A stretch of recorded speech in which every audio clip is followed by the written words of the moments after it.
Okay, we obviously on to the next game, and the opponents get better each week. Watched quite a bit of Pitt, and very similar scheme-wise in all three phases to what we saw last year. A little different personnel-wise, but we've got to continue to work hard in all three phases. Bring along our offense and defensively, and even in special teams to try to get a little better each week, and then head out of here Friday morning and fly across the country to Pitt and get ready to play a game. A strong defensive performance in the last game. What have you been most pleased with so far from the defense? Well, we've been pretty good on first down, and then in the last game we improved considerably on third down. You've won 9 of your last 11 true road games, Mike. You're 33-16, I think, since you beat Nebraska 10 years ago on the road, which was kind of a big deal at the time. Right. Is that a characteristic of your program that you're most proud of, that you've developed a consistency on the road? I think as you, if you're fortunate enough to be in a place for a long time, you can build enough continuity and hopefully learn how to play well on the road. One of the reasons for that is we have a veteran quarterback who's been here a long time. In my opinion, that gives you a chance to play well on the road, a guy that you would hope wouldn't be flustered. That could be as much a reason for anything. And then we like how we prepare and the travel and different things. We think that helps us some, whether it does or not. I don't know if we ever have any proof of that, but the maturity of the program would probably be the leading contributor to success on the road. When you were 3-11 on the road to start, was it just the most maddening chapter of your head coaching time here? Well, because you were close in a lot of those. We were, but our first year we just weren't very good. I mean, we had poor quarterback play, and we were learning new systems, went through a lot of changes, and on and off the field, and we just weren't very good. But since then, we've developed a little continuity and learned how to try to play better in some of those games on the road. Back to defense, Mike. You came in thinking you had pretty good team speed over there. Felt like you'd be pretty good. In the past, it's almost been like you had bell cows, like an Ogba, and different guys have carried it. But you look at the defensive numbers, you got 5, 6 guys every game that are causing turnovers, lost yardage plays. It's more of a team defense effort than it's been. And I mentioned that throughout the summer, that we didn't have that guy that people were going to talk about being an early round pick. But I did like our overall team speed. I liked our depth. I thought we had more guys that could play in a game than even we had over the last couple of years. And I think you're seeing some of that at this time. We lost Henry, which was unfortunate, and we won't have Bundage for the first half. And then Magruder's day-to-day. So we might have to have some of those guys playing a little more. But overall, I think our team speed is better than it's been in a number of years. And you say all that, Tucker was one of the guys that you count and say had a heck of a game defensively. He got a lot of work, and Tucker plays a big role on our special teams and got a lot of snaps on defense. And he's a veteran guy, so he understands commitment and what it takes to play well and have to play more than what you originally thought you'd have to play in any particular game. Along those same lines, is Jossie the same kind of guy, and how much more is going to be asked of him? He'll have to play a little more. I think we may shuffle a few guys around to try to balance out that depth chart. That's one of the areas that we're always concerned about, is in trying to balance the number of plays and try to make it to where we're successful enough in this game against Pitt is all that matters, but then try to forecast down the line if possible. So we may have to shuffle a few guys around at some point this week. It seems kind of rare that you have 2 injuries and the 2 guys we're talking about plugging in are both seniors. A lot of the time a guy who's been a backup, ends up going somewhere else. Right. What is it about Jossie and Kirk that you think has led to them sort of sticking around and being in a spot where they're helping you out?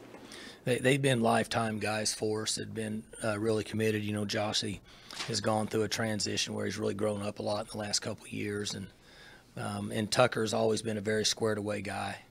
And you know, that's the one thing that, you know, I worry about. They talk about these new transfer rules, and that's why I hope football never gets into the world basketball lives in that schools like Oklahoma State can develop men. They can develop young men, and you see the results of it in the situation that we're in right now. And that's a tribute to Rob Glass and the culture and the program that we have here. I watched in August the Clemson-Pittsburgh game on television in its entirety. And of course you played them, so you're very familiar with last year's Pittsburgh team. But I was like startled at how physical Pittsburgh was, and really matched Clemson with physicality through what you've seen on film this year.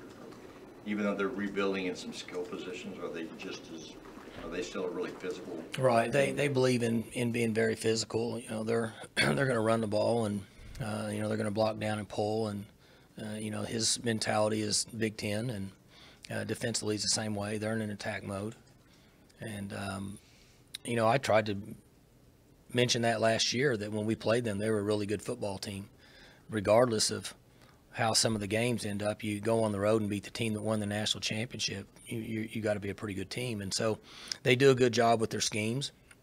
They have some younger players that are playing now than what they had last year, but with all their movement and their shifts and their fly motions and speed sweeps and such, you know, if you're not really gap sound, you can get in a bad position. They got us in bad positions last year.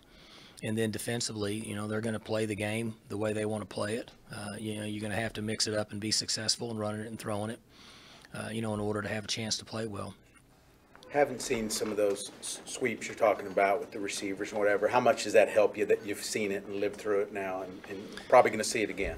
Some. It's a little different, though, in the way that they do it, and it's all about assignment and gap responsibility based in the movement and change of strength and then the fly motion. And it's a good system. You know, if you commit to that system like they do, in my opinion, just from an outsider looking in, not being involved in it, you have to really do it a lot, which they do. I'm not sure you could do that and do other things, but you have to be gap sound. It's a lot like read option football. You know, somebody's got to be responsible for every guy, and then you also have to play the pass when they fake it to both guys. So you have to be really sound defensively to defend the concept and what they're running on offense. I counted 15 different motions, motions on offense against Penn State, and then they come at you with some unbalanced, and they mix up their formations. How much of that is necessary? How much of it is eye candy, just to take you off the game? Yeah, from a distance, you know, it's a lot like what Les and I did when we were here together. Very similar when you look at it, and they have a reason for trying to gain a gap, an advantage in a down scheme, and then if you're not careful, they can get you out of a gap, and then also if you don't adjust with them, they can find a weakness, and so the similarities are there between what we did here and what they're doing there.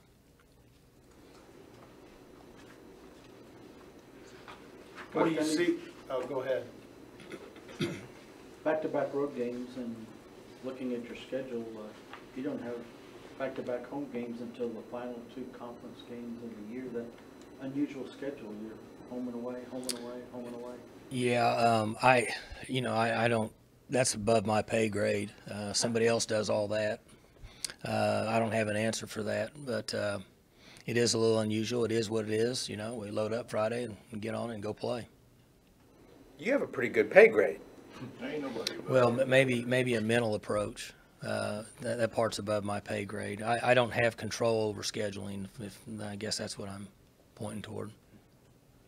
Your secondary hasn't forced any interceptions. AJ Green's got overturned last week, but haven't really given up any big plays yet. How have you sort of evaluated them over these first 2 weeks? They're coming along. We're obviously young, and the teams we play know that. I'm sure Pitt's going to run their play stuff and run the ball, run number 10 down the field, and the other guy, and try to throw it over our head and challenge us. Minimizing big plays is important. Last year, that was one of the issues that we had. We gave up too many big plays in the secondary. We've done a better job of that.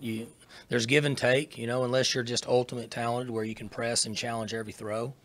Sometimes you give up the underneath stuff to be sound in the deep stuff, and there's give and take there. It's ebb and flow with every game. Defending you guys is a challenge for other teams. It seems like every week we ask you if you were surprised on how somebody approached you. Right. Last year, the way Pitt defended you guys, do you expect them to do it again that way? I mean, that's always been sort of his. Well, that's their base, That's who they are. That's the world that he's lived in for a long time, and I was surprised at the way South Alabama defended us last week. I would have not thought that they would try to line up and overload the box and play press. So it's hard to tell. One thing's is evident that people have a base system and they run their plays. Can they change structures within a week's practice? I don't know. Now, can they play, instead of playing a lot of quarters and soft, can they play some two deep and back up? Sure, I would think that that's probably a pretty easy fit to their system. Mike, what did you think about the Big 12 week? Obviously I saw OU score, and I saw West Virginia score. I saw Texas score. I saw Kansas score. I saw Kansas State. I did Tech play. And then I saw TCU. I didn't see really any games, but I saw some scores. And so it was, I'm glad that we were able to have a good weekend. And no, I was turtle hunting and skeet shooting. And I saw the last 6 to 8 minutes of it. So I saw, kind of a good part of it for Oklahoma. But I obviously saw the score, and then when they were toward the game, they were showing the stats and whatever, and it looked like Oklahoma pretty much dominated that game. How hard is turtle hunting? Well, you gotta. Well, it's not, because they're really good at when they know you get around them, they jump in the water, and so you got to kind of sneak up on them a little bit. At my place, we have quite a few of those off-road vehicles, we call gators, and so they're accustomed to the sound of the gator. So if you drive a gator by, they won't move, they'll stay there. But if you walk up on them, you can't get very close to them because they're too smart. They'll jump off in the water. So we use the gators as our friend, and try to keep as many turtles as we can out of the ponds because they eat your fish. Marcel, what do you need to do around the goal line again? Could have had 3 touchdowns. Sure. Did he kind of fall right back into that role? I mean, I know missing a year can be rough on a guy at that. He's really not missed a beat. I think that being out a year has helped him. One, he's older, he's more mature. He's been through a season of not having something he loves. And we use him down there a lot because he's a big body guy, and he was a good basketball player. He understands rebounding, same concept, and catching a ball down there. And then, we roll him in up the field, just based on keeping guys fresh. But he's certainly a good weapon for us when we get down there in the red zone. What'd you learn about Amendola from the other night that maybe you didn't know before? Oh, I'm not sure. I think we'd probably be better off taking 15-yard penalties before we kick a field goal and back it up. He's very comfortable in kicking long field goals. It has been up to this point.